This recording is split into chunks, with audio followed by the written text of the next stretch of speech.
ला बिरा हुसन और खूबसूरती दी माशाल्लाह अखीर आ गई ने माशाल्लाह प्योर नागरा बीतल माशाल्लाह ब्रीडर क्वालिटी दा माशाल्लाह इन्हें और 2026 की कुर्बानी ते भी लगदा है पिया वाइट अख दे विच इन्हें तोता फेस चंगी जालर कन्ना दे लापर ज़बरदस्त बिल्कुल बरीक पशम च और फोटवे नलां दे विच इन्हें बिरा ये भी वेखो भी ये ब्रीडर क्वालिटी दी निशानी होंदी बकरे दी। चलो फिर इस तो बाद चारा भी खवा के विखा रहे हैं कि तुहानू अच्छी तरह इन्फॉर्मेशन और डिटेल होवे कि माशाल्लाह सेहतमंद और माशाल्लाह एक्टिव है। हुण क्वालिटी तुसीं खुद भी वेख सकते ने बिरा के वेल ज़बरदस्त ने पैर बनन क्योंकि तुहानू वीडियो बना के विखावनी होंदी है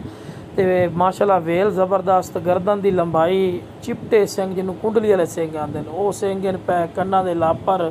ज़बरदस्त झालर नकौड़ा A+ और बिल्कुल बराबर का थला माशाल्लाह हर पॉइंट ज़बरदस्त ने